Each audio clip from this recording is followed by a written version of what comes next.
Hi guys, welcome back to my channel. I have some tea with me today. Earl Grey tea, to be exact. The end of the year is nearing, and so I wanted to go over some of the hottest and biggest K-pop tea that happened in 2025. And as a huge K-pop fan and a former worker of the K-pop industry, I just kind of wanted to go over these cases and give my opinions, brief the cases a little bit, because 2025 was an insane year. I already know this is going to be a very, very long video. I have prepared 5 cases, which I think were kind of like the biggest things that happened this year. So before I start the video, I kind of want to give a very big disclaimer.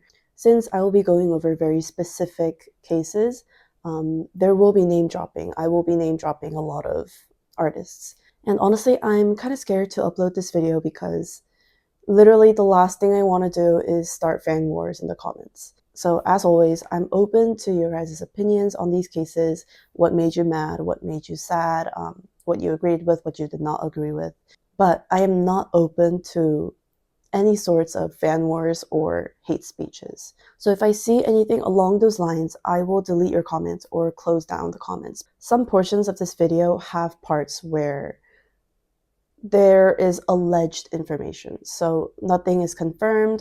It's just alleged controversies, people pointing fingers. So when I'm talking about facts, I will state this is a fact, this came out in the report. And when I'm talking about allegations, I will have a disclaimer saying this is allegations. When I'm talking about my opinions, I will have a disclaimer saying that these are my personal opinions. Also, I'm not going to nutshell this. I'm going to brief these cases very detailed with as many visual date stamps as possible so that it's easier for you guys to understand, because some of these cases are very long. So let's go ahead and start the first case, New Jeans. I think New Jeans is probably the biggest K-pop news that happened this year. It did start last year, but the decisions were made this year, actually very, very recently. So I wanted to cover this because it's we know from start to finish. It's not fully finished yet, but we're getting close. So I did a bunch of research. I think I read at least 100 articles to make this video, just so that I don't get anything wrong. I will omit some parts of the case because if it gets too much in detail, this video will be 5 hours long. So I will state the things that I think are important to understanding the whole case. I have my laptop with me for fact checking and for date checking so that I don't, mistakenly say something. So in case I look down at some point in my video, I'm looking at my laptop to fact check. So, New Jeans, Hype, and Adore. So I have my opinion on this case, but before I give my opinion, I want to go over the case in detail because there are so many parts, there's so many little cases inside of this one main issue. I'm going to brief the case a little bit. I'm going to leave timestamps in the comments so that you guys can pick and choose what you watch. So New Jeans debuted in July of 2022. Basically, when New Jeans debuted, there was a huge New Jeans boom. They were such a sensational group. Everything from their music, the members themselves, to the artwork, the music videos, the social media posting, everything was kind of different from the usual K-pop thing that was trending these days. And they were all minors, so people were saying that you can sense the purity, the innocence of the young youth, because people were saying that this kind of youthful vibe was so refreshing to look at. Well, first of all, the music was fantastic. All of their songs, all of them were hits. Even people who weren't big K-pop fans knew who New Jeans were. Even my mom and dad's generation, they all knew New Jeans. But even before New Jeans debuted, people knew about Minhyejin. I'm not sure how many foreign fans knew who Minhyejin was before this incident, but Minhyejin was always kind of I don't want to say popular, but she was a very well-known person. So before she joined Hybe and became the producer of New Jeans, she was the head creative and visual director at SM Entertainment. She was at SM from 2002 to 2019. That's 17 years of her creative direction running SM's groups. So any artists who like made albums or debuted in that time frame, a lot of them got their direction from Min Hee-jin. So she was already known to the Korean public as like almost like a creative genius. Everything that she made, like her artistic vision was just so nice. She always made very trending things like FX's Pink Tape or EXO with their school uniforms. She almost was like a trendsetter in the K-pop industry. So when it was known that Minjin had left SM and joined HYBE to create a new group, she joined as the chief brand officer. So people knew that she was branding something there. So all of this anticipation was coming. And then, bam, NewJeans debuted. So they blew up, everything was going well. They were probably one of the most successful like newbie artists in the industry. But with a lot of love, with a lot of support, also comes a lot of hate and controversy. This whole feud between NewJeans, Minjin, and then HYBE and Adore started when Islet debuted.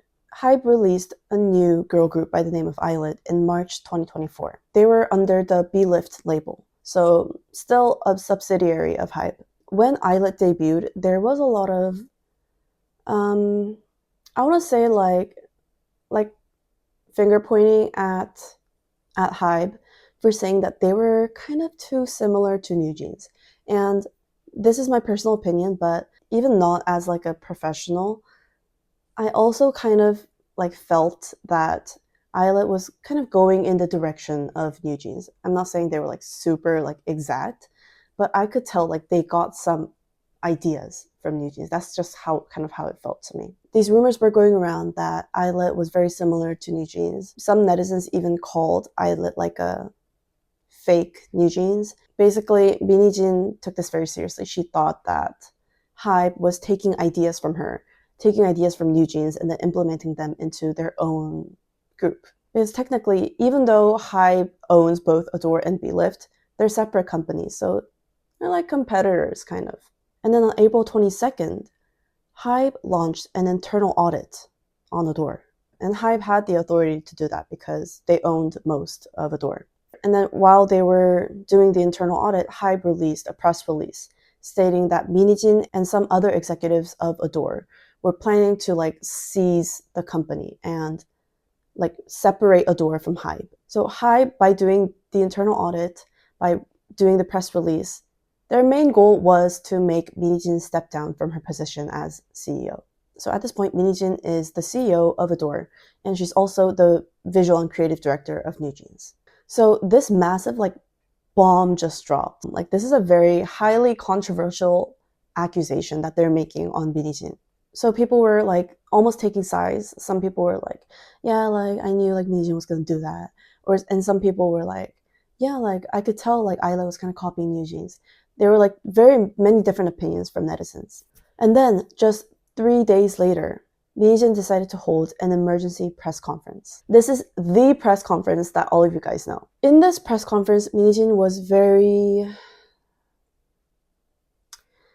emotional. Basically, she denied all allegations. She said, what HYBE is claiming is insane. I would never do that. And then she started to kind of attack HYBE. And she was basically saying that HYBE was the one mistreating her. HYBE was the one trying to take over Adore. This is where she released a lot of screenshots between her and HYBE's CEO and her and HYBE's chairman, Bang Xiao. Through these screenshots, she exposed quite a lot of things. She said that HYBE was basically restricting NewJeans. HYBE requested that they don't like advertise or do marketing for NewJeans until after Le Sserafim debuted. So in K-pop groups, it's very common for groups to release like these little like teasers of the members. A lot of K-pop groups do this. And basically, HYBE requested that Minijin and Adore don't participate in any promotional activities of NewJeans until after HYBE's group Le Sserafim debuts. Le Sserafim debuted in May of 2022. So basically, Minijin was saying that HYBE restricted them from doing any sorts of promotion for NewJeans until 2 months before NewJeans debuted. She was also saying that Hybe didn't allow her to release any sort of information or any sort of like press release that specifically states that New Jeans were all newbies. And by newbies, I mean this is like their first debut. I'm gonna take a wild guess here and say that this is because most LE SSERAFIM members weren't newbies. They had either debuted before or appeared on TV before. Oh, and then this is also where she released the screenshot where Bang Si-hyuk says 에스파 밟으실 수 있죠? Literal translation for that is, you can step on aespa, right?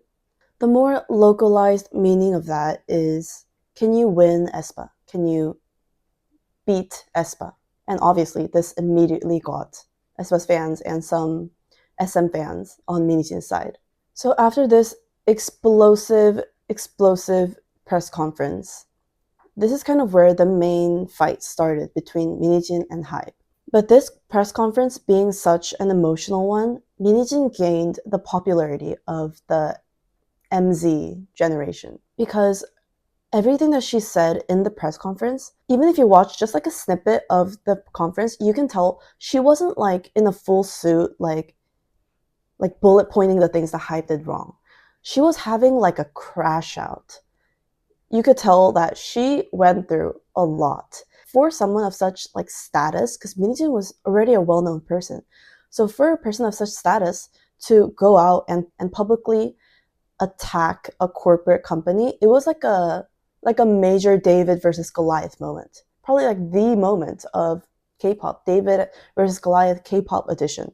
She went so viral and she gained so much support that the hat that she wore in that press conference sold out. And this is my personal opinion, but I wish all of you guys understood Korean because I watched the whole thing live. And this was like a 2-3 hour press conference. I watched the entire thing. Everything that she was saying, no matter if it was fact or not, I resonated so much with what she said because it's not just even like in the entertainment industry, not just in Korea, but literally for any job anywhere around the world. If you're a corporate worker in a corporate setting, you deal with a lot of things, and a lot of things happen that make it seem like everything's kind of unfair. You're being like mistreated, your ideas are being taken, people are taking credit for your work. It feels like you're almost just being used as like a robot. These kind of like emotional feelings come out while you're working in corporate. And she used a lot of profanity in that press conference, and this literally like it gave me like another windpipe. Like I had another like channel to breathe through because it was so refreshing.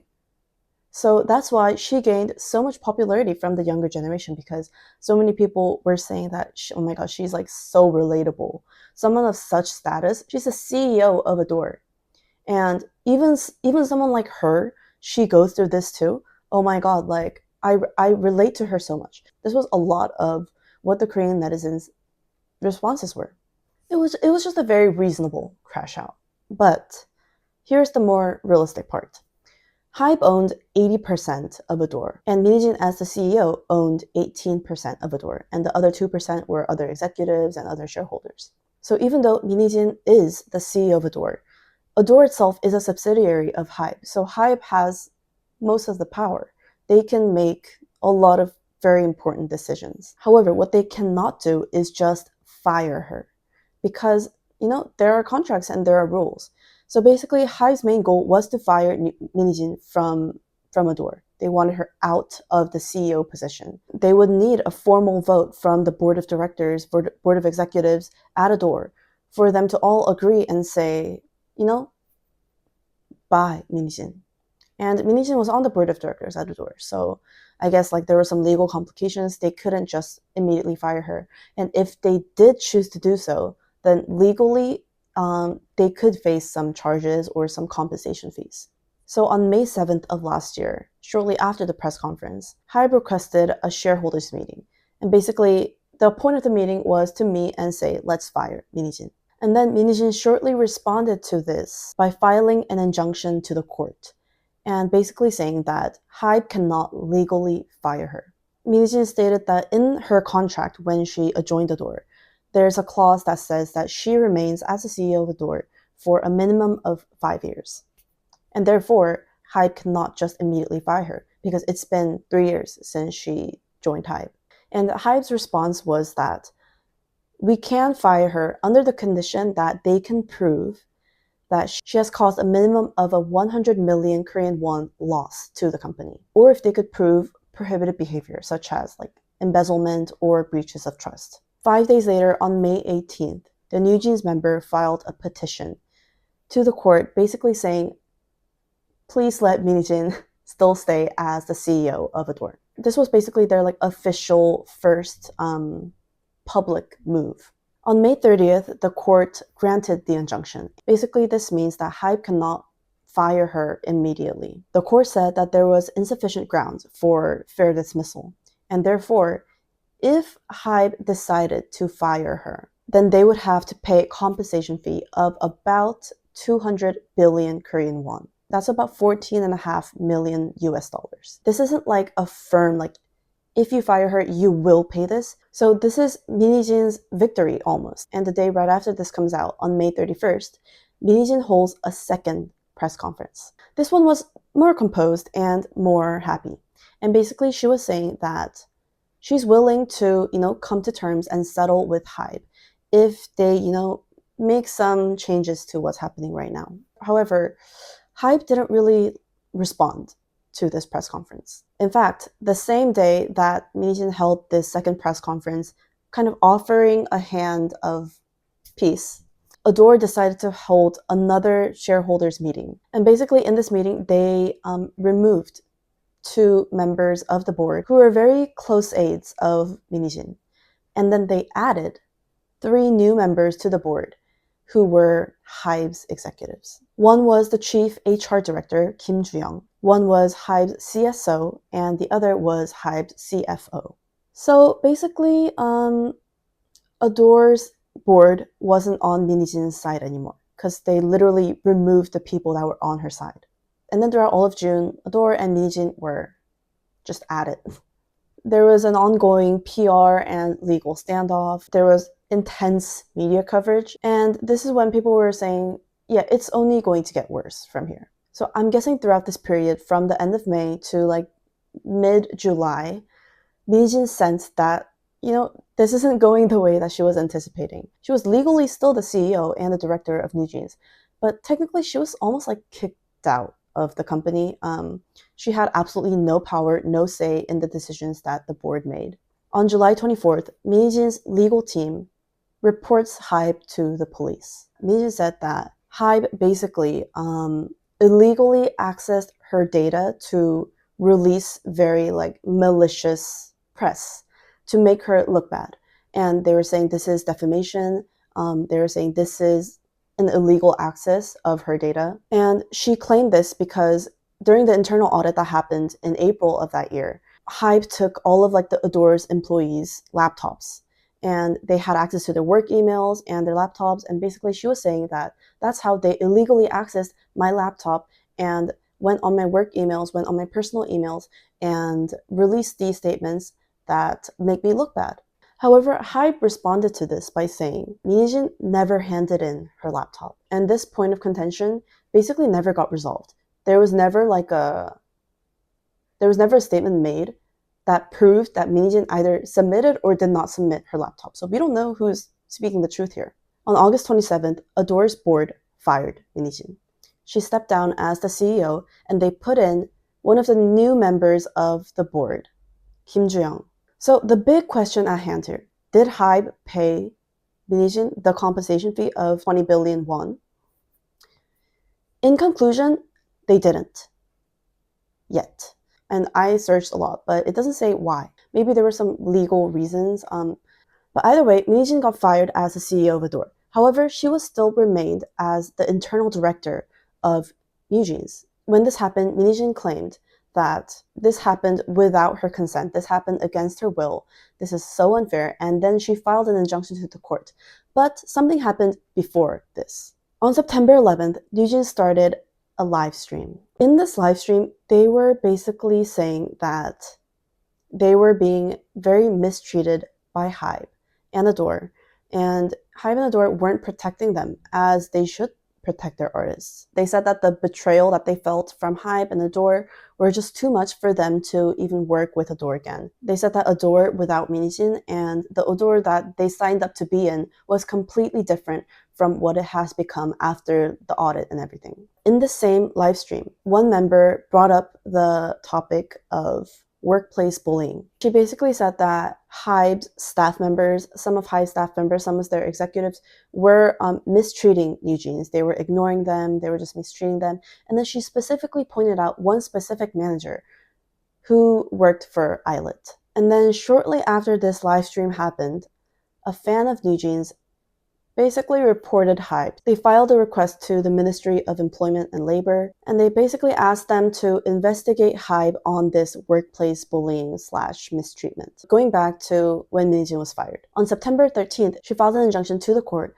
asking them to order the Adore's board to reinstate her position as CEO. So a lot of things happen in this time realm. I'm going to give as many visuals as possible so that this is the least confusing, but I'm honestly starting to get confused while I'm saying this too. But there's just so many things that happened around this time. I'll do my best. On October 7th, Blift Lab, so Islet's company, basically released a statement stating that everything that the members said in that live stream was false. The accusations were false. And this point of contention did not settle down. There was basically like a fan war between New Jeans fans and Islet's fans. On October 11th, Minijin attends her hearing for the reinstatement of her position. On October 14th, the police decide not to proceed with Minijin's filing of defamation. They said that even if HYBE accessed her computer, it was legal, given the circumstances of the internal audit. Since HYBE owned Adore, if they did an internal audit of the company, then they were saying that it's legal for them to access her work computer. Also, like I said before, there wasn't concrete proof that Minijin had actually handed her computer over to HYBE. For her to prove that, she would need like very concrete evidence, like some kind of document or like CCTV footage of her actually like giving her laptop over to HYBE or HYBE taking it from her. On October 15th, the day after, Nujin's Hani appeared as a witness for the case that the fan filed. So she appeared at the Seoul Regional Office for Employment and Labor's audit.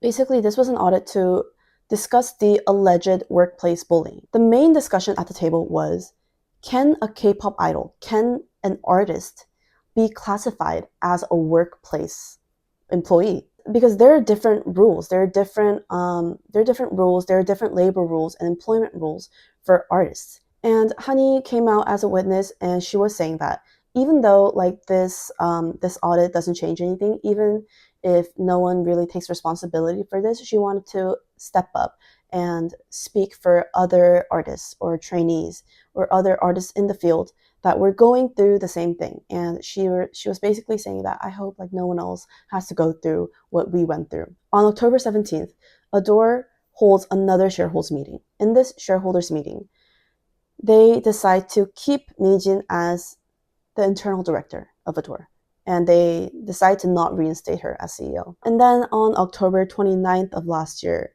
the court rejects Minijin's injunction for her reinstatement as CEO. Minijin's legal team responded by saying, we will continue fighting for her rights because this was not a reasonable basis for dismissal. And this is kind of where I got confused, because the court ruled in favor of Minijin the first time, and they even made HYBE, and they even said that HYBE needs to pay a compensation fee. But suddenly 5 months later, the court is saying that they can't reinstate her. It was just very confusing to me.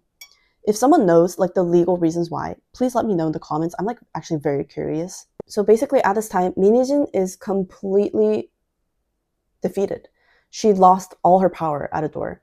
And with Minijin losing all her power, that also means that New Jeans was at a state of like complete helplessness. So on November 13th, the New Jeans members send a certified letter to Adore requesting that Adore fix the breaches of trust that were made throughout their contract. They basically demanded that Adore go back to the original Adore that they were when New Jeans signed the contract.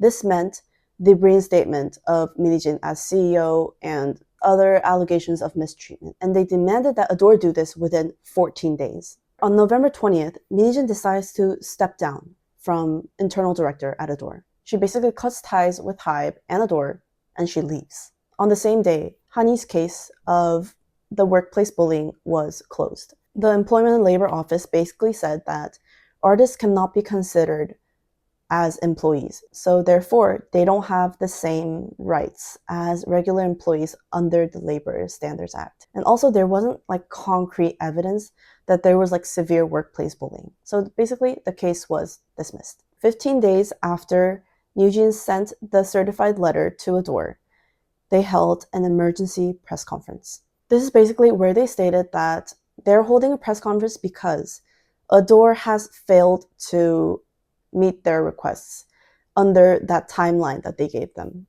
They started to talk about the mistreatment of Adore, and basically Minijin stepping down means that they have no power in what goes on within the group, within their activities, and this is too unfair. And this change in leadership changed the whole vibe of the whole company. This isn't the same company that they went into signing the contract with. So they were saying that this is severe mistreatment, and since Adore kind of ignored their requests, they will terminate the contract tomorrow. And by tomorrow, I mean November 29th. I have a lot of things to say about this press conference, but I will state my opinion about this after I brief the case. After this press conference, on December 3rd, Adore filed a lawsuit against NewJeans, basically saying that no matter what their accusations were, it's not a reasonable basis for the termination of their contract, and that basically NewJeans still needs to remain as Adore's artists. This is like a lawsuit inside of a lawsuit inside of a lawsuit. This is crazy. But basically, during this whole situation, Adore found like little hints that NewJeans was preparing something with NewJeans separate from Adore. And basically, this was kind of insinuating that NewJeans was preparing to leave Adore and join Minijin for like a new project or something. So on January 13th of this year, Adore filed an injunction to the court asking them to prohibit NewJeans from engaging in any promotional or commercial activities. On March 7th of this year, the first hearings begin for the injunction. Adore basically argued that NewJeans attempting to engage in these commercial activities is a severe breach of the contract, since it doesn't involve Adore in it. And with NewJeans signing the contract with Adore, they're signing an exclusive contract. So everything they do must be run by Adore. That's basically, I mean, it's pretty self-explanatory. On March 21st, the court rules in favor of Adore.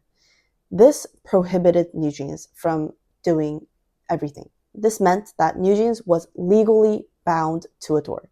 They could not engage in any sorts of activities without Adore's consent. On April 3rd, the first hearings begin for the main case. And by the main case, I mean the contract between Adore and NewJeans, the one they filed in December. In this hearing, Adore stated that even after NewJeans claimed their termination with Adore, Adore has still done its part as the company. They have still paid fees, they have paid salaries, and they have done their job as a company to protect NewJeans as their artist, to support NewJeans as their artist. And NewJeans' legal group, on the other hand, said, the betrayal is too much. We cannot trust Adore anymore. Anything that they're doing, basically we cannot work with Adore. That was NewJeans' legal team's statement. So Adore was hoping for a settlement. They were hoping to kind of like meet, maybe not in the middle, maybe a bit more lean towards Adore's side, but they were hoping to reach a settlement that would be peaceful. And NewJeans' team basically said, yeah, settlement's probably not happening at this point. So nothing is resolved in this hearing. On April 16th, the NewJeans member object to the injunction of them being bound to Adore. So by objecting to this injunction, they were basically claiming their right to engage in other promotional and commercial activities. On June 5th, the second hearings began for the main case. And basically, this was like a repeat of the first hearings. Nothing was resolved. Adore was still claiming the same thing. And they added by saying that every time we try to bring up this topic, the NewJeans legal team kind of keeps making up new allegations. They claimed that NewJeans was basically, they just decided to terminate the contract, and then they were looking for rationale after they decided to terminate the contract. The NewJeans side was obviously still firm in their position. They were saying, we're not looking for a settlement, we're leaving a door. NewJeans' appeal for the injunction of them being bound to commercial activities was dismissed by the court on June 17th. So after this appeal was denied, NewJeans members were really frozen. And a breach of this promise, so if they appeared on TV or if they signed a new contract for like an advertisement or like a new like music video or something like that, they would have to pay a fine of 1 billion Korean won per member per activity. This may not seem like a lot, but this is per member per activity. So every time their face appears on TV, they're paying 1 billion Korean won.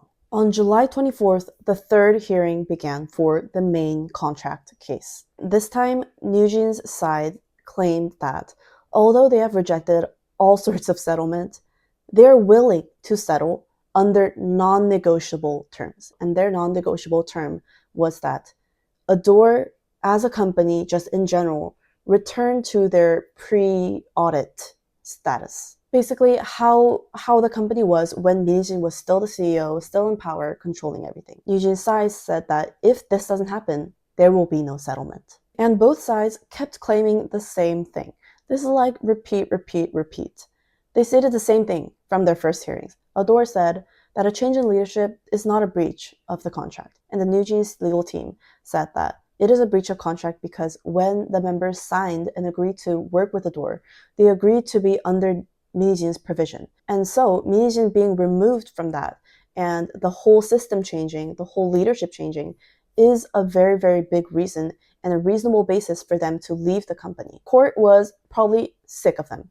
The court realized that this settlement is not happening. So what they did was they scheduled a mediation. So the first mediation happened on August 14th, and it's reported that Minji and Danielle actually attended this mediation. However, nothing was settled. The court sets a second mediation for September 11th. This also fails, and now the court is really sick of it. They have to make a final ruling for this case to be over. There isn't like a legal guideline for how many mediations there needs to be, but the court probably just decided that settlement and mediation was not going to work in this case, and that the court needs to make a ruling for this to all come to an end. Then, finally, the ruling comes out.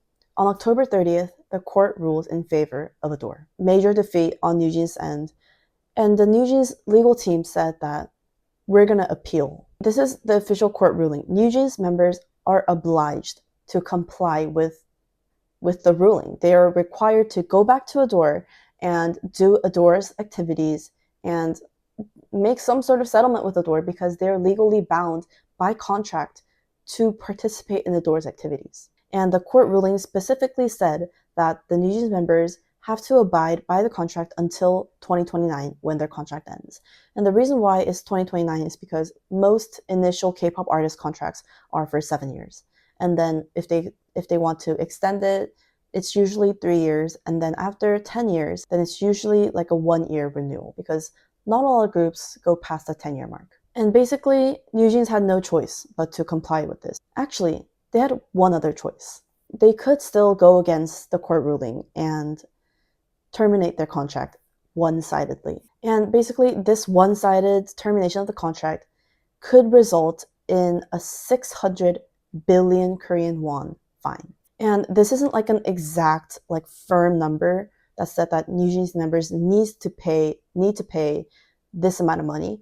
But a lot of reports and a lot of lawyers have come out and said that everything would add up to approximately 600 billion won. 600 billion won is about 440 million US dollars, and that's split between the 5 members. Even if NewJeans was a sensation, it's only been 3 years since they debuted. Not even 3 years because they were in a lawsuit for the past year, so they were only making money for 2 years. So 600 billion won, that's 120 billion won per member. That's still a lot of money, even for them. So netizens were saying that, it's NewJeans' defeat. They have no choice. They can't actually pay just to leave Adore. They would be in an immense amount of debt.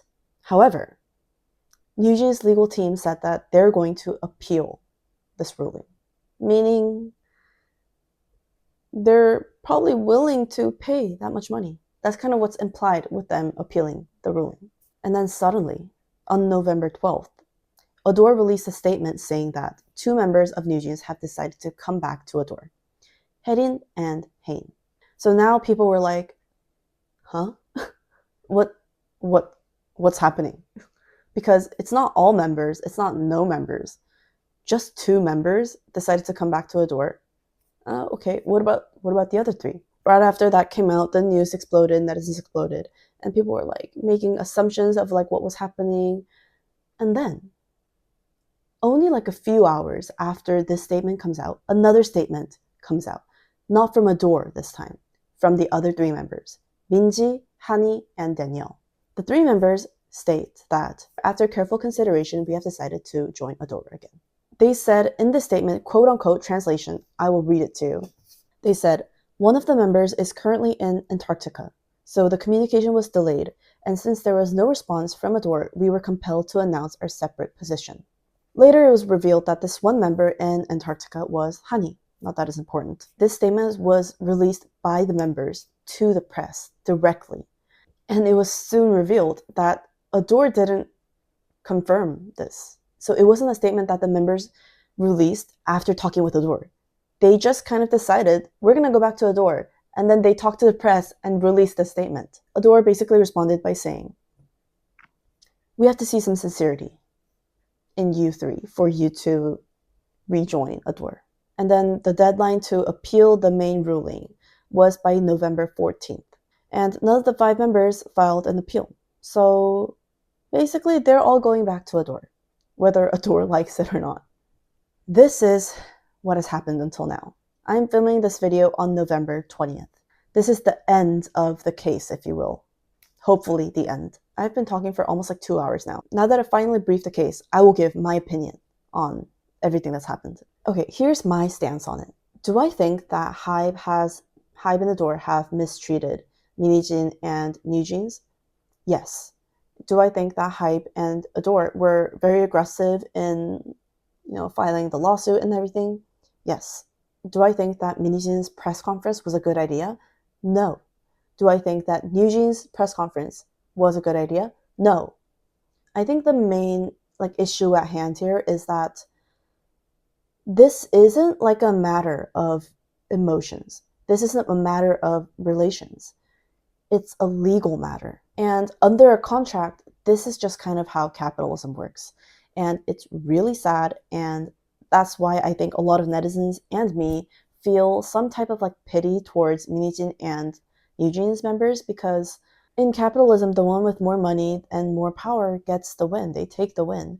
For Minijin and the NewJeans members to, make a lot of statements of accusations without very legally acceptable concrete proof, for them to do that and attack one of the biggest entertainment companies in Korea, it just wasn't a good idea. They had no chance of winning in the first place. But a part of me respects them for taking that risk, for risking their entire career to fight for something that they believe in. That's something that honestly I highly respect, and that's why they have gained a lot of support from the younger generation. But I don't think it was a wise choice. I think they could have gone about it a better way if they could prove that mistreatment, if Minijin could prove that somehow Hybe actually plagiarized NewJeans, or if that Honey could actually prove she had CCTV footage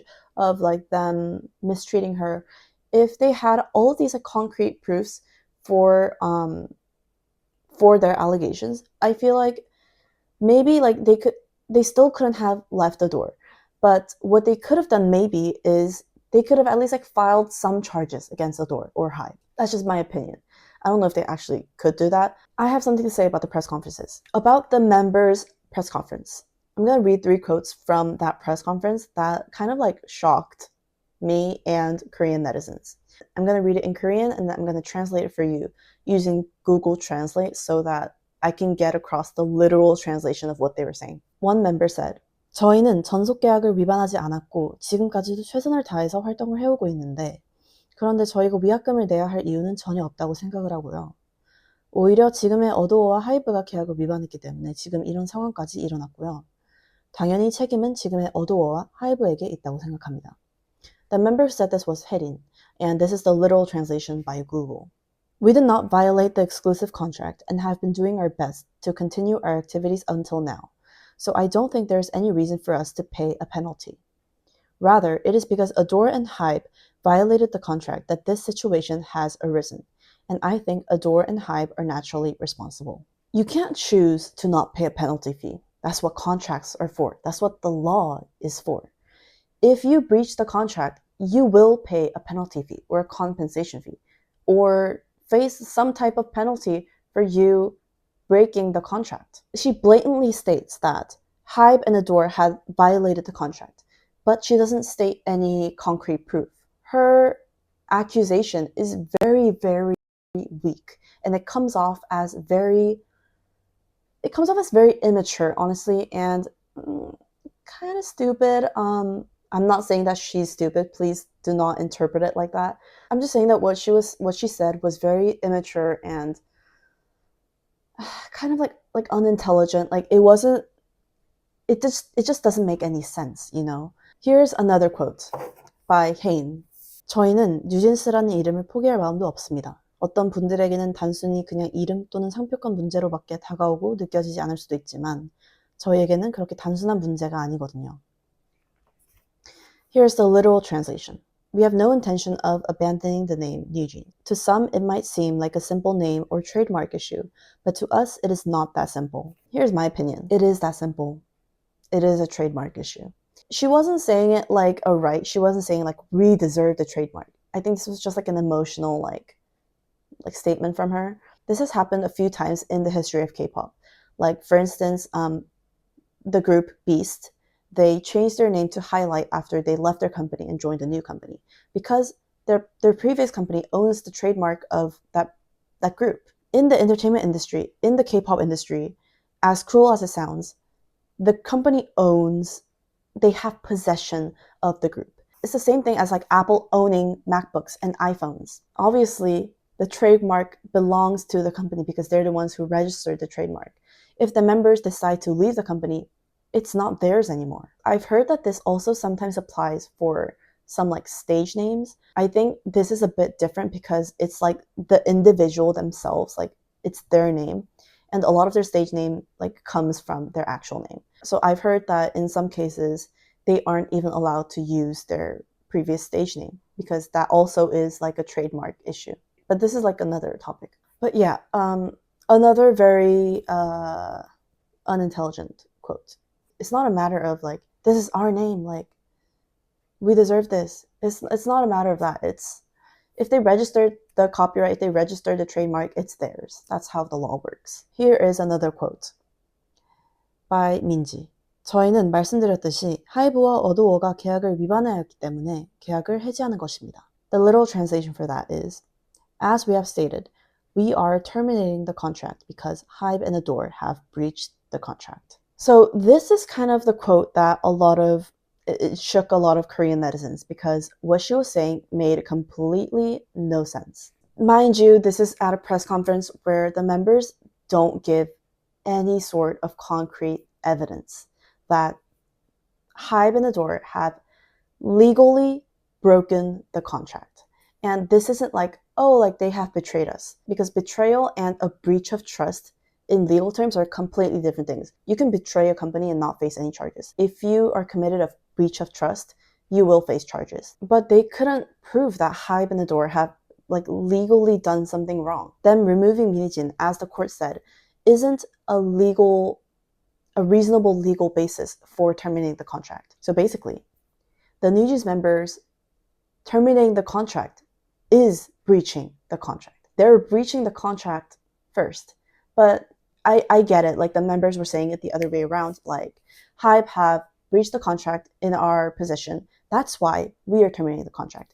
However, this was last year. So this was before the ruling came out. This was before any like legal actions were taken. So NewJeans members were basically just one-sidedly claiming that they have the right to one-sidedly terminate the contract. I'm not a law professional and I'm not stating that I am, but as someone who has worked in the K-pop industry with these sorts of contracts, I've seen so many contracts, I've written some of these contracts. I know for a fact that this is one of like the most basic clauses. I don't know if it applies to other companies, but at least in this industry, this is one of the most basic clauses of like business transactions. Unilateral termination is only legal under very, very specific circumstances. But most of the times, all sides of the contract have to agree to the termination for the termination to be legal. So NewJeans members stating that they are unilaterally terminating the contract is breaching the contract. Them unilaterally terminating the contract basically is insinuating that they are willing to pay the compensation. They are willing to take on the responsibility that comes with terminating the contract. But before, another member said that we didn't breach the contract, so we have no reason to pay the penalty fee. So you see what I'm saying in that they're almost like countering each other. Like each of the things that they're saying is being countered by something that another member said. So I think this press conference was such a bad idea because by doing this press conference, they basically kind of showed to the national and international public that they kind of have no knowledge on the legal parts of this case. And that weakened their argument so much. Everyone felt pity for them. We get it, like they're super frustrated, they want to speak up for themselves, but I just don't think they should have spoke like that. Even if you're not that like knowledged on law, I feel like a lot of this is just like kind of like common sense, like in commonality. Like you can't just like terminate the contract because you think the other party has done something unfair. So my big take on this is that although like emotionally I almost sided with NewJeans and Minijin, I almost felt that like, you know, like how frustrated were they, like in order for them to go out in the public, risk their careers and talk like this. I almost felt the frustration with them. But as the process kept going, I feel like my pity for them kind of like lessened every single time they released a statement. It just felt like their credibility was just getting lower and lower and lower, and then all of their reasonings were becoming like unreasonable. They could have stopped at Minjin holding that press conference because a lot of netizens were saying that like it was really refreshing for her to speak up like that.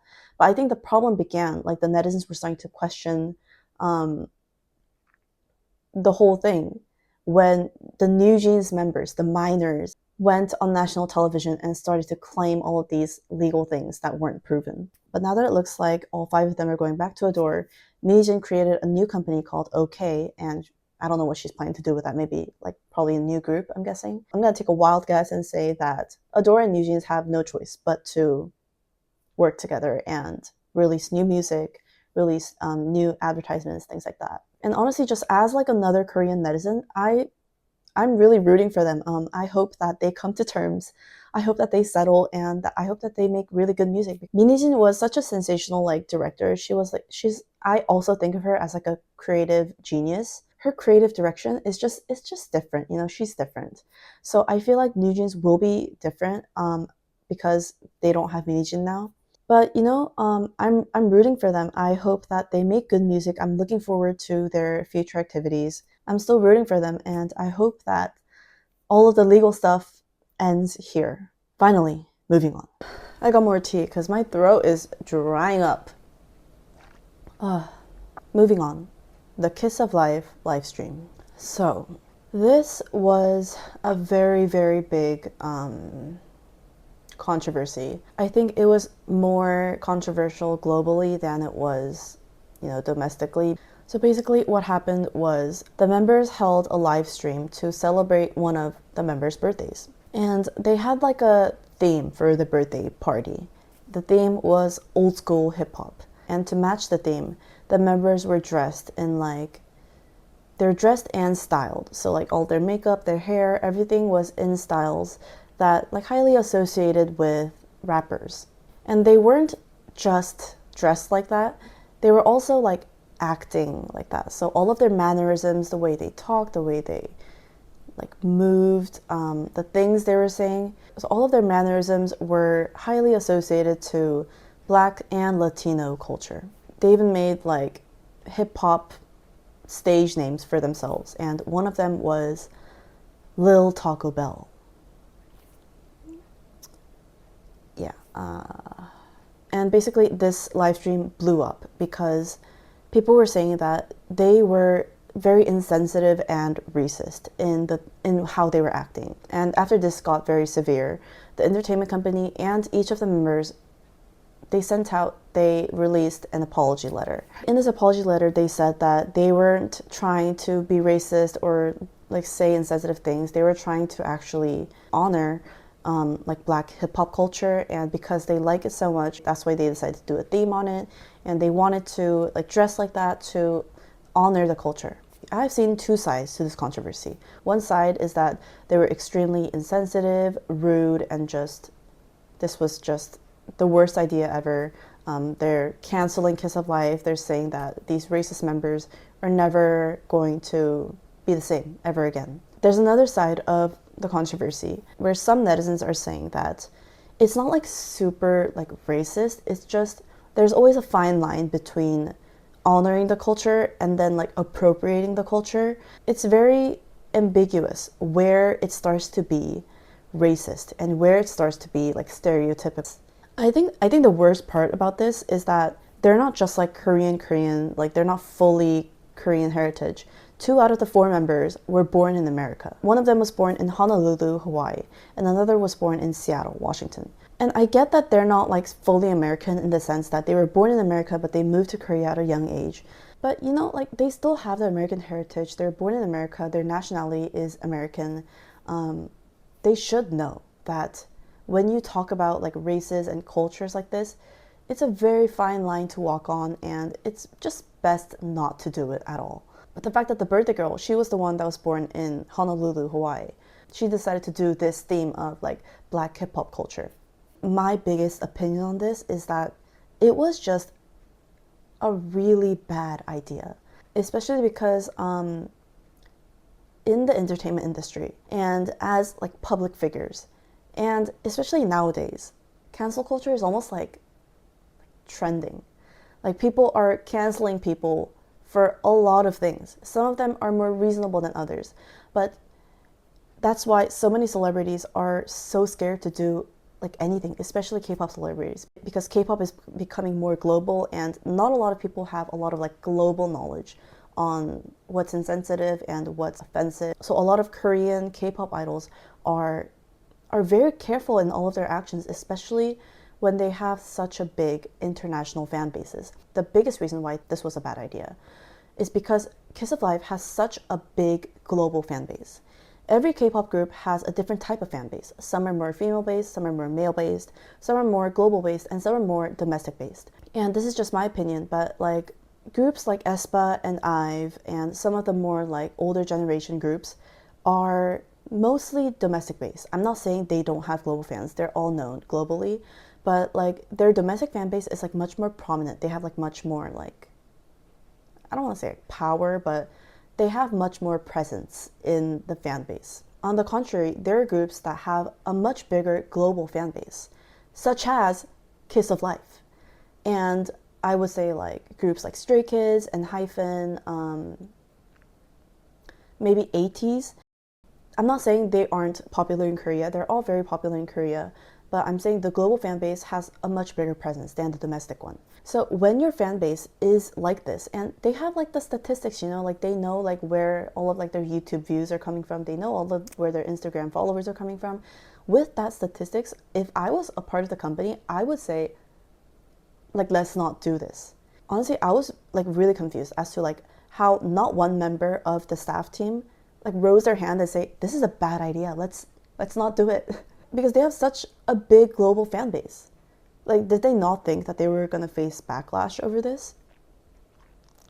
I just kind of want to know like the thought process behind like planning this. And let's say that they did do this thing. I think it wouldn't have been such a controversial thing if the members were a bit more like reserved, but they were stereotyping a lot of things.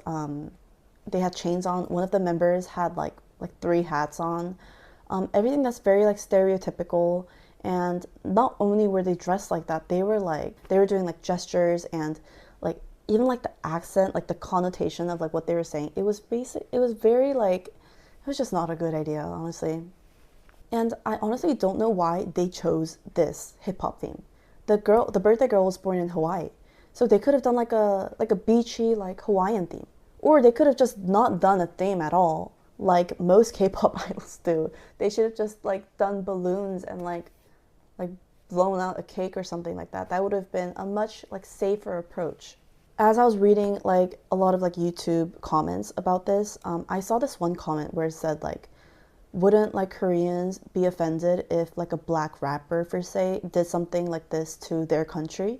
And I thought that was like such a good comparison because let's make like a hypothetical situation. Let's say like some like globally known black rapper held a birthday live stream and they decided to do it in the theme of K-pop. It was like a K-pop themed birthday party. And let's say they dressed in very like stereotypical like Korean clothes or like traditional hanbok.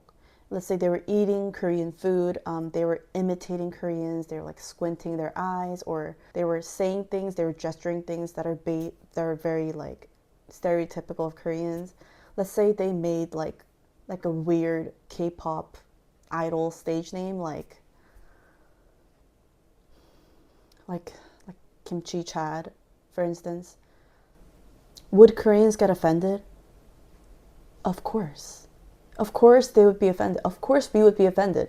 Even I'm offended by that, and I feel more American than Korean. This isn't a matter of like them being racist towards like the black culture. This is a matter of no matter what culture you put this on, no matter what race you put this on, it's just highly not appropriate, especially for like a public figure to do this. This is my opinion, but I feel like everyone's a bit racist like amongst their friends and families, and that's fine. Like that's your opinion, like it's your private opinion. If when you're going out in public as a public figure and you have like little fans, you have a lot of fans from all over the world and people are all watching you and they're trying to celebrate your birthday with like a very positive attitude and you pull out this move. And I'm not even like a huge fan of the Kiss of Life, but I just like I'm like stressing, like thinking about like how they thought this was like slightly even like a bit of a good idea. Kiss of Life has really good music and I think all of the members are really talented. And I think that's one of the reasons, probably the main reason why they were so popular like globally. Like they all like sing very well, they all dance very well, and they have a good stage presence, like they're very confident, and I think that's why they had a lot of global fans. But like, it almost like takes away their pros. Them going out and doing that kind of like almost erases all of the good things about them. So I don't know what their future will be like. This happened a few months ago and I saw their like Instagram a few days ago and there's still a lot of like hate comments. I feel like this will last like a long time, and I'm not the race in question here. I'm not the race that's affected or offended by this, so I can't speak for them. But I do think it was highly offensive. I do think that they should not have done this live. They should not have done this theme. It was a terrible idea. Even if the members wanted to do it, the company should not have let them do it. I hope they will make better choices next time. Moving on to W Korea's breast cancer awareness event. I know that they did face a little bit of global backlash for this, but this was a huge thing in Korea. Globally, it wasn't like as controversial as it was in Korea. This, in my opinion, this was possibly one of the most, if not the most, humiliating and insensitive tone-deaf events in like K-pop history. Let me give you like the background of this case before I insert my opinions into it. So W Korea is a magazine in Korea, just like Vogue or like Harper's Bazaar or Elle. It's just another magazine. Basically, W Korea has been hosting this breast cancer event annually since 2005. Some articles say 2006 and some say 2005, but I'm gonna go with 2005 because this year they stated that it was their 20th anniversary. So for 20 years, they've been hosting this event annually to raise awareness for breast cancer. Every year that they've been doing this, in Korea, there have been a lot of like negative responses because most of these events included drinking. There were a bunch of celebrities attending, and it was kind of similar to this year's event. But I don't know why like they're now facing the backlash. They've been doing this every year. Maybe it's just because like the scale of this event was very big since it was their 20th anniversary. This event, I'm going to talk about this year's event. The event included a lot of drinking and partying, dancing and singing. And the netizens' response were, this seems very far from like an awareness event for health. This seems like a socializing event for celebrities to just gather, drink, and make friends. And most of the netizens' responses this year was, this is such a tone-deaf event. It's very unsettling that they're like drinking, happily dancing at a breast cancer awareness event. It was very informal for the purpose of the event. Yeah, everything just kind of imploded this year on their 20th anniversary, and now I'm going to walk you through some of the things that happened and then my opinions on them. There are so many things inappropriate about this event, and I'm going to list everyone, and every time I mention my opinion, I'm going to say it's my opinion. First of all, the attire. A lot of people, most people around the world know that like the symbolized color for breast cancer awareness is pink, and that their symbol is the pink ribbon. So basically in a lot of like global other breast cancer awareness events, you can see a lot of the attendees like either in pink clothes, or if they're not in pink clothes, then they're in a very formal, reserved outfit, and they have like the pink ribbon on, like the badge on their clothes. From what I've read in a lot of articles, in the history of this event, so in the 20 years that this event has been held, one celebrity has worn the pink ribbon to the event. One celebrity in 20 years. That's crazy. There were some people spotted over the years and this year with like pink outfits or like something pink on them, but the actual pink ribbon, just one person. And on top of this, a lot of female celebrities were seen in kind of revealing outfits, especially around their torso. And this sparked a lot of outrage because netizens were saying, how can you host an event about breast cancer awareness where the female attendees of the event are revealing like a part of their breast? Second, the song. Multiple artists were invited to perform at the event, and one of these artists was Jay Park. And if you know, you know, Jay Park isn't the most like reserved artist. He's very confident in his performances. I feel like most of his performances are done topless, and his most well-known song is called 몸매, and that literally translates to body or body shape. And W Korea asked Jay Park to perform this song at the event, and he performed it. And there were a pool of celebrities singing along to this song. And mind you, this song highly sexualizes and almost objectifies women's bodies. There's a specific line in the song that refers to women's breasts. Let me read it for you. Okay, this is the part. 널 감상하는 게 변태 같으면 난 변태할래. 우리의 관계가 뭔지 모르지만 지금 소개받고 싶어. 네 가슴에 달려있는 자매.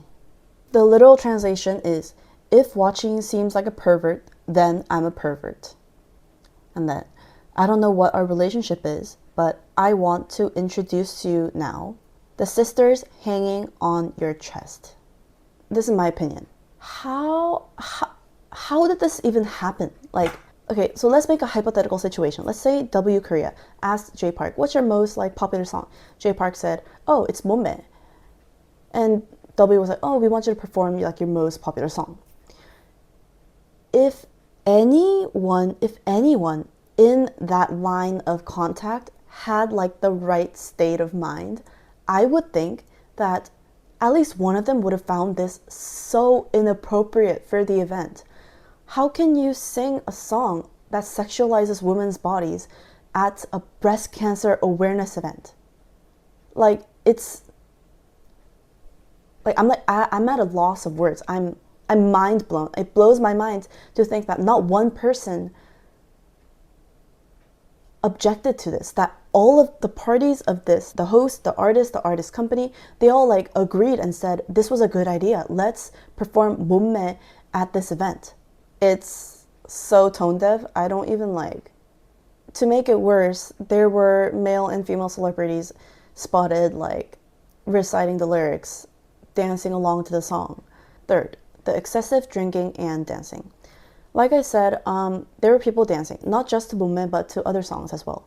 There were K-pop idols seen excessively drunk, some a bit tipsy, like very happily dancing to music. And netizens were saying that for this type of mannerism to happen at an event that's about health awareness is just unacceptable, because drinking is one of the main causes of cancer, not just breast cancer, but all types of cancer and all types of other illnesses as well. So for them to be like drinking champagne, like chugging it down, singing along, dancing along at this event is just inappropriate on all levels.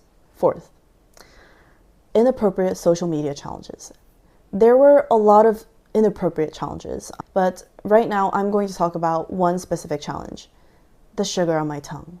So W Korea asked aespa's Karina to do this challenge. She had to pick out one of like these pieces of paper, and when she opened the piece of paper, it said, "Do the sugar on my tongue challenge." We all know the Sugar on My Tongue song. We all know the lyrics to that song. We all know the dance and the meaning behind those lyrics. And we all know that this is not like some innocent type of TikTok challenge. Here's my opinion on this. As someone who has worked in the K-pop industry, as someone who has worked very closely with artists, and as someone who has attended these types of events, all types of events, where magazines are literally lined up to have just like a second with a celebrity. Like these interviews, I'm talking about like the interviews where like you see online where like they have like a mic. This is a lipstick, by the way, just in case. They have like a mic and they're saying like, oh, like, hi, so-and-so, I'm Crystal. I'm here today at the blah, blah, blah show. Like, I'm gonna enjoy this show. That's the type of interview I'm talking about. So to do these types of interviews, magazines are like lined up, but artists have a schedule. And so to match each and every schedule, they have to be like at a photo call at a certain time. They have to do this at a certain time. They have to be here at a certain time. And they have like a very, very strict timeline to the minute. So the staff members can't take every single interview request, or everything will be backed up.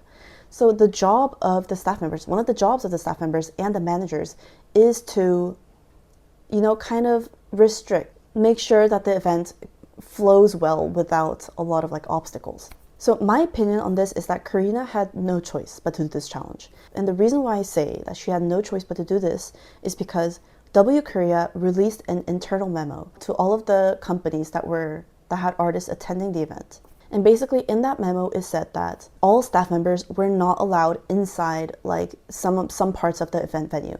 And these places were where the magazines were asking these celebrities to do these types of challenges, to do these interviews. So no staff members means no managers, no bodyguards, no one to step in for the celebrity and say, sorry, we can't do this, it's kind of inappropriate. So then you might wonder, why can't the celebrity just refuse themselves? Why can't they just say no? I think this is a matter of culture. And the K-pop culture and the Korean culture is very different from the Western entertainment culture. I don't know how it is in Hollywood and Western entertainment. In Korea and in Korean entertainment, artists can't really just blatantly say, I'm not going to do this. Because artists, they need to look good to the press. And I mean, all celebrities need to look good to the press. They want to maintain good relations with these magazines because eventually it's the magazines that are giving them the media coverage. It's like a win-win situation, In order to not trigger the magazines, the celebrities do everything they can to, maintain good relations with them. So without her manager there to say, oh, maybe this is kind of inappropriate for the event, like, sorry, can we do some type of other challenge or some type of other interview? Without a staff member there to restrict that, I feel like she had no choice but to do that, because I was one of those staff members that had to step in and say, some of these challenges aren't appropriate. Like, usually what the magazines request for challenges and interviews is things that are like memes or things that are trending right now. And some of things that are trending aren't the most appropriate at sometimes. It depends on what kind of event it is, and then it depends on what kind of like celebrity it is. So sometimes these requests aren't all that innocent. So without someone to step in for her and say, this is not appropriate, I feel like she had no choice but to do it. I'm not saying that like, oh my god, like she does so well. It's still inappropriate. But I think there was just a lot of hate on her, and I just kind of felt that it wasn't her fault. So yeah, that's just my take on it. Everything was inappropriate, but out of everything, I personally think the song was the most inappropriate. I'm not a survivor. I know people that are survivors of breast cancer, but even just like as a woman, it's just so insensitive. Like, the fact that a male artist went out and sang about like a sexualization of a woman's bodies at a breast cancer awareness event, like, I feel like that sentence shouldn't even be like a sentence. Like, that those words shouldn't be in the same sentence. So I'm like highly offended, even just as like a woman. So imagine how offensive and insensitive and rude this is to either survivors of breast cancer or the bereaved family of people who had breast cancer, or people who know people who have breast cancer. It's just so tone deaf on all levels. But wait, there's more. The issue spread more than just the insensitivity. Because this became such a big controversy, people were starting to question the integrity of the event. And basically, some reports have been coming out saying that W Korea has been embezzling some funds. From now on, I'm going to give a disclaimer that all of these are just allegations. No one has been legally charged or sentenced. No one has been like legally questioned. But these are all allegations made by reporters or the press. And some of these have like some very, very believable like backup reasoning and proof behind it. Let me just explain what the allegation is. The first main reason why this allegation kind of came up is that people found out that the editor-in-chief of W Korea, her name is Lee Hae-ju, she is on like the board of the foundation, of the breast cancer foundation that W Korea has been donating to. So this might be a little bit confusing, but let me just explain how this event kind of works. All of the attendees of the event, all of the celebrities go completely unpaid because it is a charity event. They're not getting paid for it. So then how does W Korea like raise awareness and raise donations for the charity, like aside from the individual donations? The brands. So basically what happens is the brands make a small donation to W Korea, and in exchange, W Korea asks the celebrities to come in a certain brand. And most likely it's it's the brand that they're like the ambassador for. So this way, W Korea gets a donation. The celebrities get good media coverage, and the brands also get some media exposure when the celebrities are seen in their clothing. And then W Korea allegedly takes these donations and donates them all to the Korean Breast Cancer Foundation, which is the foundation that they have been donating to for the 20 years of this event. So she's not only the editor-in-chief of W Korea, she's also in the board, she's also like a director of the Breast Cancer Foundation. And she's also the CEO of Tusan Magazine. Tusan Magazine is like the parent company of W Korea, if you will. It has a lot of other magazines, and W Korea is one of them. And on the foundation like website, they have a table of all the people on the board. And when this incident imploded, it said that she was the CEO of Tusan Magazine, and now it says that she's the CCO of Tusan Magazine. And I don't know if they like changed that or like they changed her position after this incident imploded, but right now she's the CCO of Tusan Magazine. So this went viral, and people and netizens were starting to make speculations saying, okay, so she's the editor-in-chief, she's asking these brands to come, she's asking these celebrities to come, and then she's taking the money and donating to a foundation that she's a part of, and people found this kind of sketchy. W Korea had been claiming that they have donated a total of 1.1 billion Korean won to the foundation over the past 20 years. 1.1 billion won is about 770,000 US dollars. I'm not saying it's like little money, it's a lot of money, but like for the scale of the event, for the scale of like the celebrities that came, for the scale of the brands that came, they're like all like designer brands. And this is over 2 decades. So $770,000 over 2 decades is not that much money. And netizens were saying that like W Korea has been advertising this event as like some sort of like really big scaled like charity event. But the fact was that W Korea had been only donating 1.1 billion won. So netizens were saying this is like such a little bit of amount of money. But this wasn't even the issue. Reports found that they didn't actually donate a total of 1.1 billion won. They only donated a total of 430 million won, which is around like 300,000 US dollars over 20 years. That's how much W Korea donated to the charity after PRing this event as some sort of like major charity event. There are reports and they pulled up records, and in that report, there are years that W Korea didn't donate anything to the foundation. And W Korea's response was that, this allegation is false. So they released a statement saying that, no, if you add all of like the individual donations and the brand donations, and including this year, we did raise a total of 1.1 billion Korean won for the cause. And basically netizens and the reporters were saying, why are you including the individual donations? Like W Korea, what they were stating initially was that they donated that much money. So W Korea doesn't include the individual celebrity donations, bless their heart, but the individual celebrity donations and individual brand donations aren't a part of what W Korea like contributed. So then their credibility became very weak. So then what was the conclusion? There wasn't any. The editor-in-chief of W Korea closed all of her social media. There aren't any like reports or like news saying that they were like questioned or they were being investigated, nothing like that. So I actually don't know what's happening. I have like a rough feeling that they might be doing like an audit maybe, and that's why like there isn't any official news yet.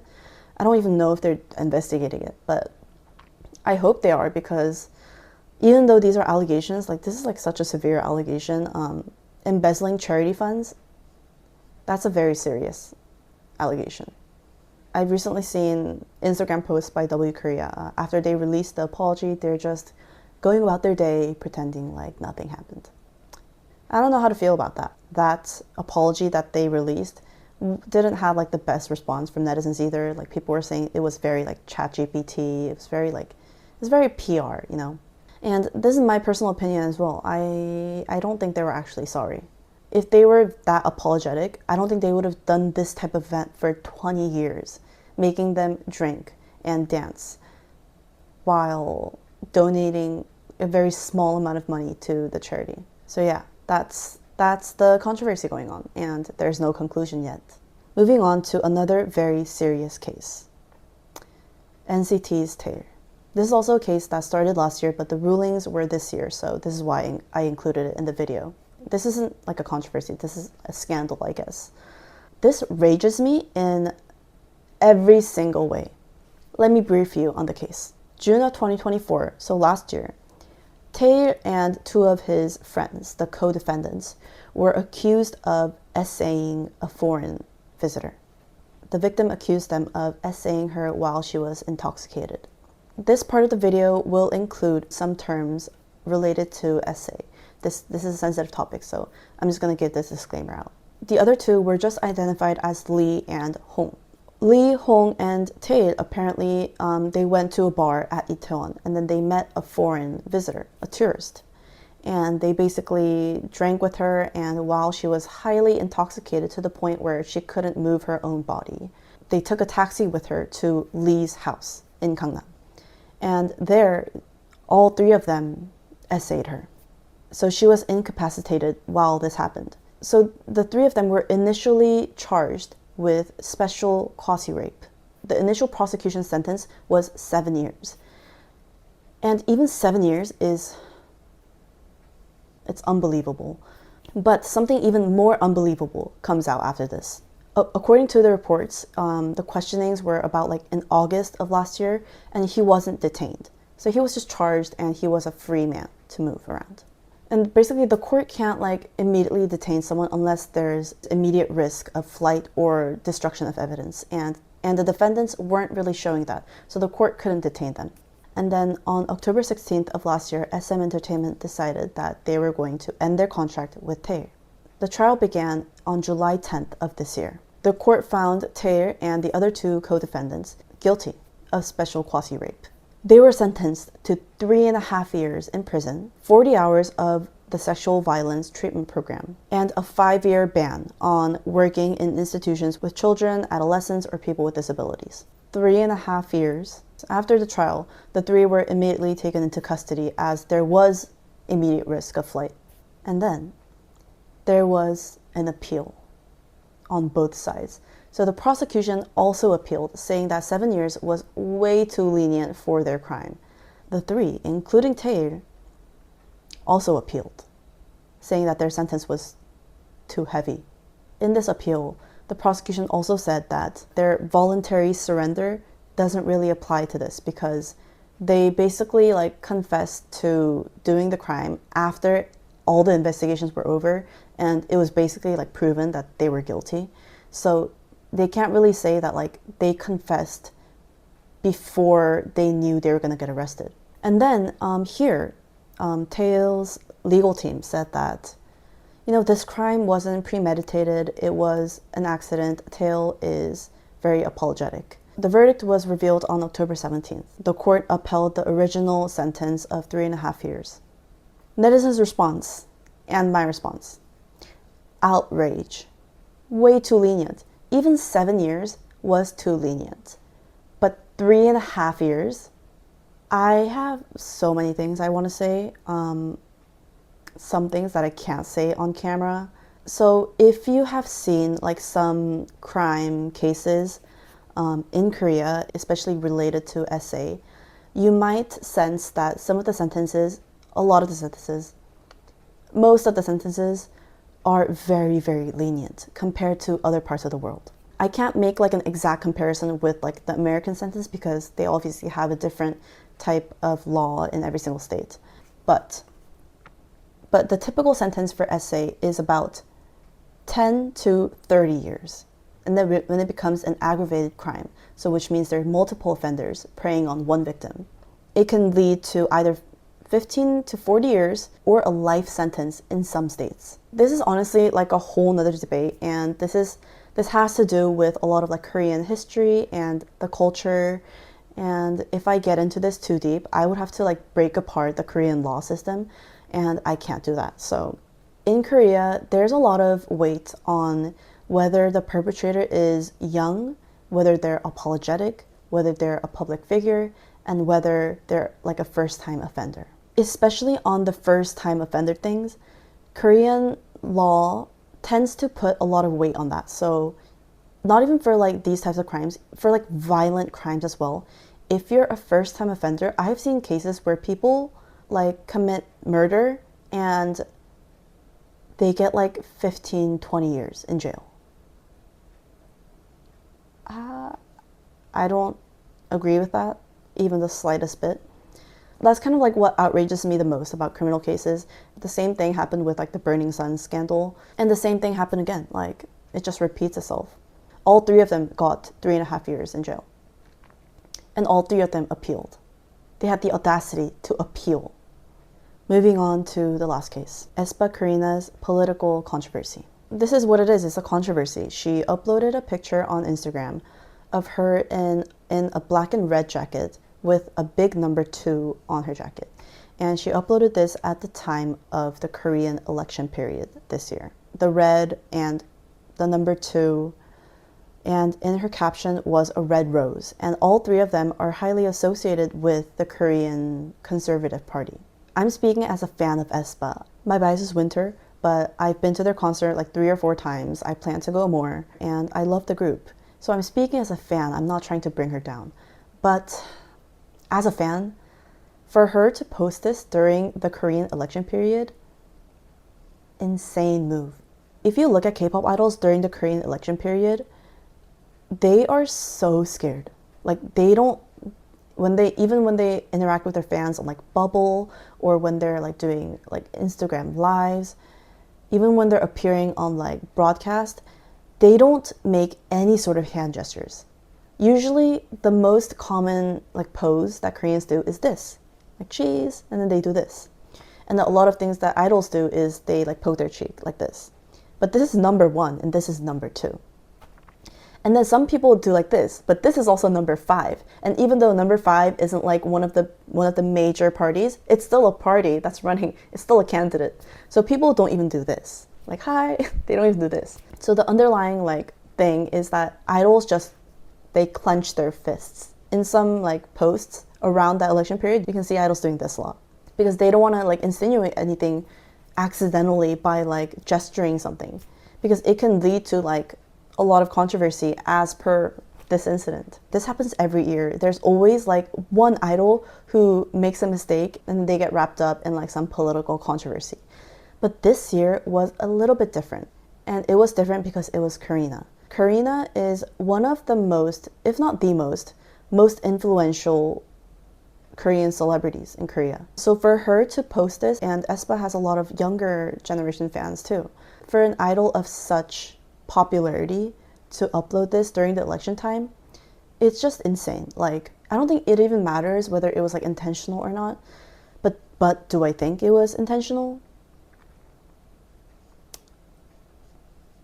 Yeah, I do think it was intentional. I think there are too many coincidences. I think when there are too many coincidences lining up, it's either the world turning against you or it's intended, you know? For her to wear red and a number 2 and the red rose, especially in that time, it's really hard to think that it wasn't intentional. And I don't really care like if she is conservative. I don't care about her party, but like it's just when you're a public figure, same thing with like Kiss of Life. If you're a public figure and you have fans like counting on you, they're looking at every single move that you make, you really should be careful, especially at such a time of such chaos. And right before this election period, Korea went through so much. Everyone knows this, but the past president and his wife were accused of exploiting the country, fabricating documents, manipulating stocks, tampering with evidence, taking bribes, so many crimes. They're still investigating it because the more they peel, it's like an onion, it keeps coming out. And then he declared martial law and then got impeached. So during this time of political chaos, this new presidential election was a very, very big, important thing this year. So for her to post that when Korean netizens were the most sensitive about politics, it was just not a wise move. Even if it was an accident, she should have thought about it. Like, she did delete it shortly after, but like I think just the fact that she posted it was just kind of like alarming to me, because like how can you be that clumsy during such a sensitive time? Korean netizens were like, there was an outrage because she's one of the most influential people and she posted this. And the worst part is that some of the people in the Conservative Party used her as like political propaganda. They were like, even Karina is voting for her. Even Karina supports. And they used her name. Like, I think that's illegal, by the way, but like they used her name as propaganda. They used her face as propaganda. And then it just got worse from there. But yeah, that's it. A lot of things happened this year, more than I could include in the video. I've been talking for, I think, 4 hours now. My throat is so dry. 2025 was an insane year in K-pop and in the industry overall. I know there's one other incident that maybe you guys were expecting me to talk about. It's not really K-pop, but it's in the Korean industry, and it's about actor Kim Soo-hyun. I purposely chose not to include him in this video because I've recently read some articles that said everything that was accused was fabricated. So I think I need to wait a little bit for more like investigations to come out for me to brief the case. If anyone's interested in that case, maybe when a lot of reports come out, I will cover that case in a separate video. Thank you for listening to me. Thank you for sticking with me through this very, very lengthy video. I know a lot of my opinions were very strong. I do feel very strongly about some of these cases, especially when they involve such insensitive and illegal acts. Please let me know what you agree with, what you think about these cases. I'm always open to your opinions, and it's really fun reading your comments and seeing what all of you guys think around the world. I'm not saying my opinions are right. These are literally just my opinions, and I have a disclaimer in every part of the video where I'm talking about something that's not a fact. I hope that my intentions of this video come off as good because I'm not trying to accuse people of things that they didn't do. So yeah, thank you so much for watching this video. Thank you so much for listening to me talk. Thank you again for watching, and I hope to see you soon.